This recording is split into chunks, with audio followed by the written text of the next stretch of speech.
Alright, yesterday I was talking a lot about fire regimes, and just a brief summary of what I was talking about there is fire regimes are basically how you would characterize wildfire within a specific ecosystem, and it's going to be different for all sorts of different ecosystems.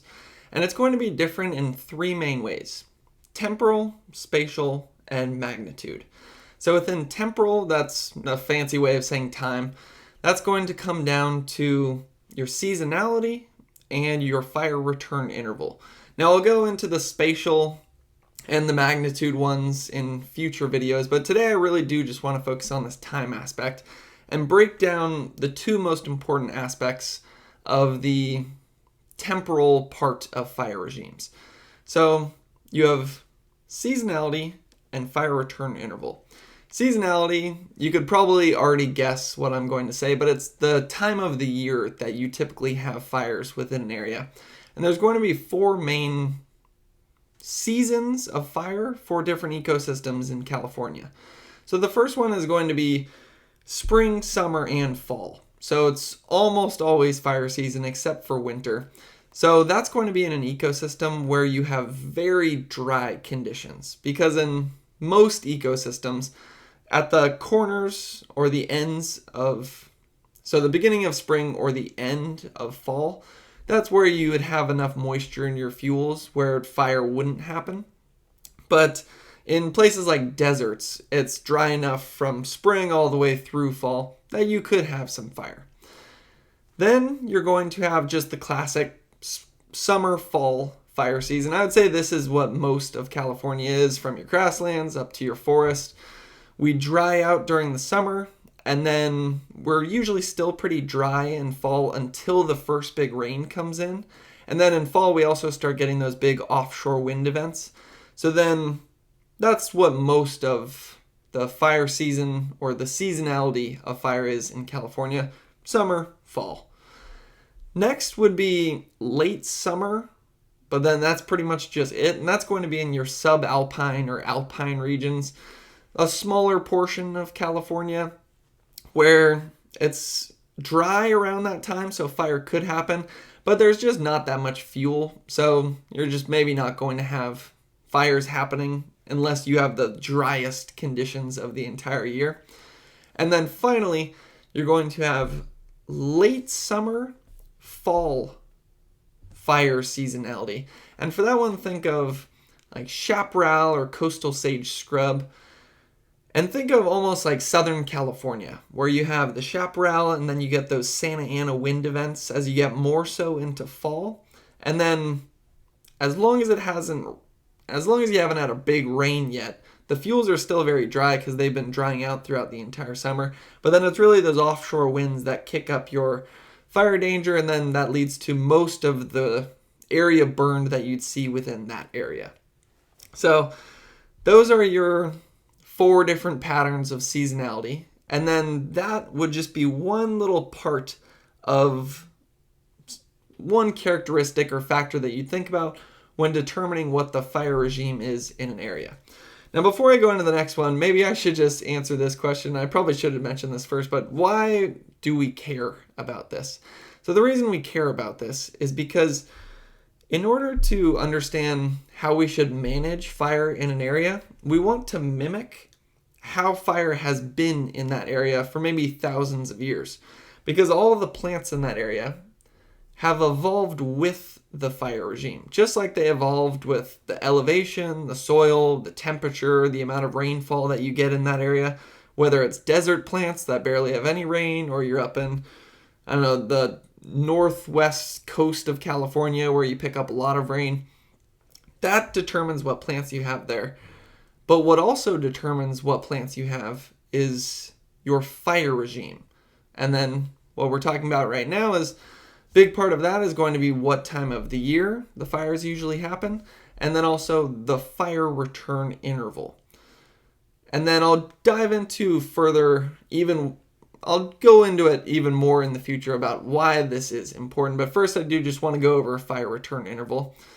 That one is the amount of time between fires.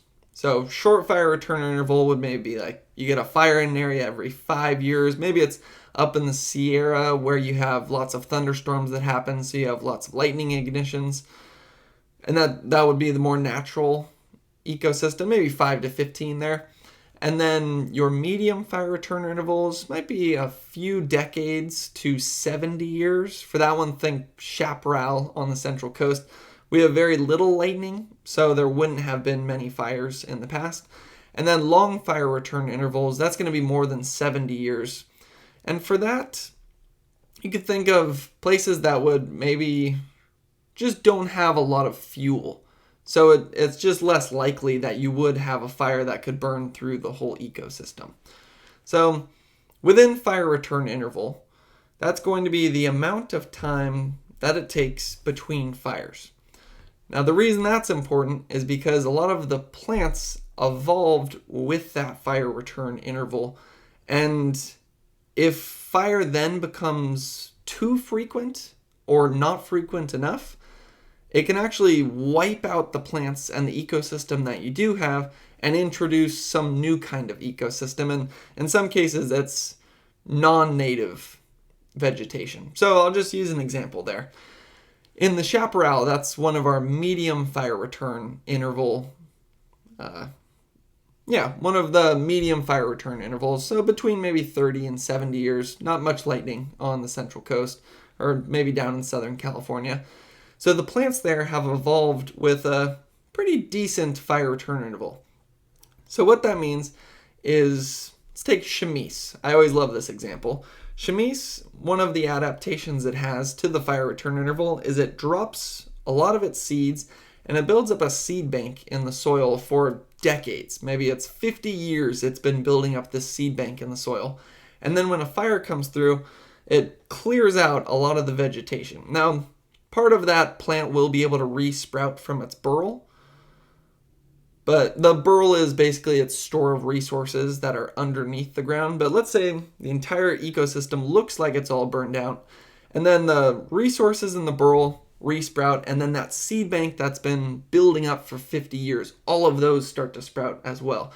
And the reason it does this, it actually makes a lot of sense, is because after a fire, all the competition is cleared out. So it's the perfect time to re-sprout. So it's a pretty amazing evolutionary adaptation that chamise has, as long as it has the right fire return interval. Because imagine if your chamise plant is expecting that there won't be another fire for 30 years to 70 years, everything re-sprouts, and then another fire comes through 2 years later. Because of that, the burl that I was talking about has already used its resources to try to re-sprout. So it doesn't have enough resources built up again to try to re-sprout again if another fire comes through under too short of a fire return interval. Same with the seed bank.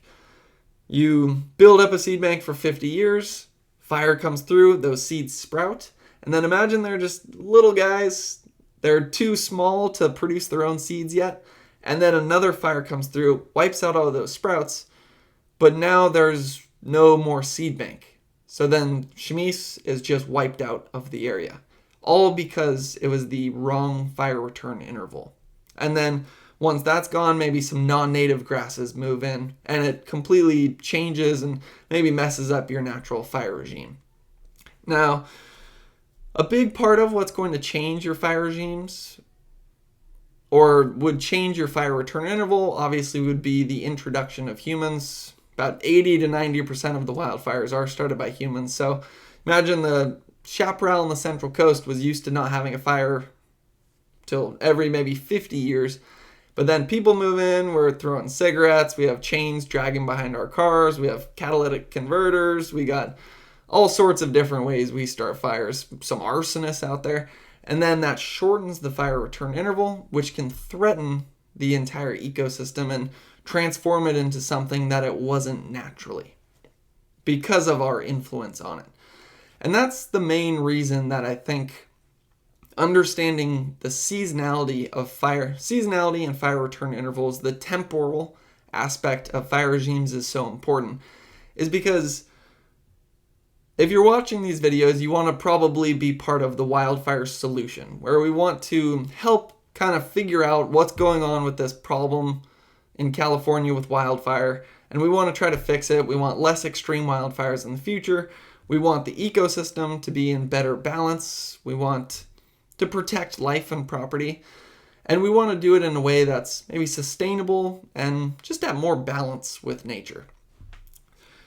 The problem is that if you don't understand this temporal aspect of fire regimes, you can actually end up hurting the ecosystem that you're trying to help. And I'm not trying to get on some soapbox or say I have all the answers. I'm saying this as someone who actually learned this lesson the hard way, because I, for a while, was just thinking prescribed burning is the answer. That's how we reduce extreme wildfire. We need to just clear out as many fuels as possible everywhere in California. And then I learned what I just told you about the chaparral and the chamise and how it actually likes a longer fire return interval. So if we were to do a bunch of prescribed burns there, we would actually destroy the ecosystem that we were trying to help. So there's maybe some other solutions that we would put in place there. So that's a big part of why it's important, and that's just one aspect of fire regimes. We're also going to get into the spatial side of things and the magnitude side of things, because all of these different characteristics are going to influence the vegetation that you have, which influences the fire regime, and then the fire regime influences the vegetation. And if humans want to put ourselves in this equation to try to create more of a natural balance, then we have to understand the ecosystem first and foremost before we try to help, because you definitely don't want to just do some overgeneralization, say this is the answer, and then find out that you're actually making things worse just because you didn't have enough knowledge. So that's what I'm doing right now. I'm trying to get a bit more knowledge, increase my understanding of wildfire, especially in California.